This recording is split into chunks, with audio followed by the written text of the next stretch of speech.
Detroit Pistons select Cade Cunningham from Oklahoma State. Alright, Pistons fans, so in today's video, we're going to be talking about Kelly Olynyk. Recently, he's been playing below expectation, and we will be discussing in this video that the Pistons make a wrong move when they signed Kelly Olynyk. Now, before we get into that, please make sure you guys like this video. As always, today's like goal is 100 likes. And subscribe to my backup channel, The Flash Joe Polo. I'm trying to get to 1,000 subs over there. Now let's get into Kelly Olynyk. Now look, I am still a Kelly Olynyk supporter. I believe he can have success on the Pistons in the future, but this is just me giving my opinion, throwing some criticism at Kelly Olynyk and Troy Weaver, okay? I'm not turning my back on them. I'm just throwing some criticism towards their way. So let's go back in history. Let's go to last free agency. The Detroit Pistons had money to spend, and they decided to use it on Kelly Olynyk. We offered him a 3-year deal for $37 million.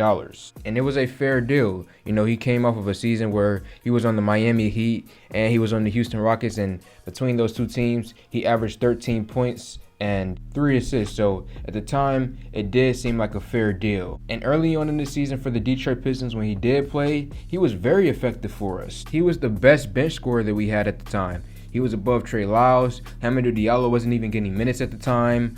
Frank Jackson was still rusty to start out the season. So when this season first began for the Detroit Pistons, Kelly Olynyk was our best bench scorer. But I have to use the age-old phrase that people use often, and it is so true in this situation. The best ability is availability. They say it all the time, and it is so true. Kelly Olynyk this season has played in 19 games. He had a major injury, which has kept him out for an extended period of time. And when I first started thinking about this, I was like, could Troy Weaver really predict that Kelly Olynyk could get an injury? There's no way he could do that. That's not possible. You can't just look at a player and be like, oh, he's gonna get injured. But then I started to think about it, and then I looked up the history of Kelly Olynyk's injuries. And I could put the image on the screen right now. We're gonna go back to 2018 and work ourselves up to current times in 2022.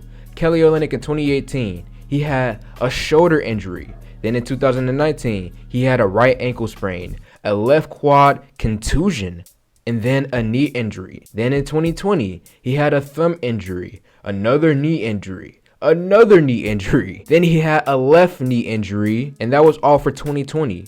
And then in 2021, he had a groin injury, and then an ankle injury, another ankle injury, and then lastly a knee injury. And then this season it says reconditioning and reconditioning. And the reason I started with 2018 is that I want to prove a point, okay? In 2018, Kelly Olynyk was 26 years old. We all know what his height is. He's 6'11". He's darn near 7 feet tall. We all know, how much tall people struggle, especially when it comes to their health.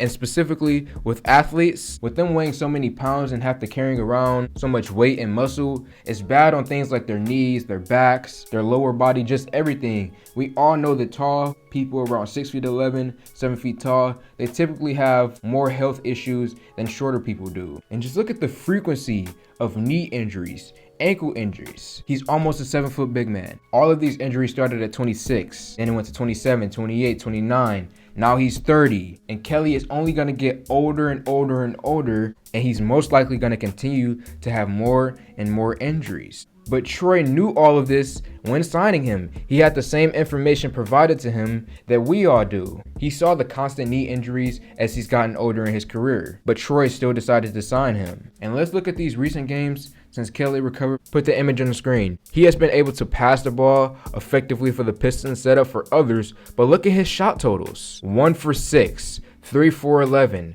3 for 9, 3 for 7. And when you signed Kelly Olynyk, when you brought him in here, we didn't necessarily care for him to rebound the basketball or for him to pass the basketball and get assists. When you bring in someone like Kelly Olynyk, you want him to score first. That's what he does. That's what his best ability is. And when he isn't providing that for you, what do you have in Kelly Olynyk? And that's why he's been so much of a detriment to the Pistons so far since he's recovered from the injury, because until he gets back into form, right now he's looking pretty slow out there. He's looking a step behind everyone else, and his shot isn't falling. And he honestly can't provide much outside of playmaking for others, but we already have someone in Killian Hayes who can do that for you. So I'm saying all of this to say this is something just to keep an eye on, okay? I'm not here to turn on Troy Weaver. I'm not here to turn on Kelly Olynyk. I believe once Kelly Olynyk gets back into form And then once he completes this whole reconditioning stage, then yes, he will be effective for the Pistons. And he will be able to get back to being our best bench scorer. But at this current point in time, you know, with Troy Weaver, he saw all of these injuries coming.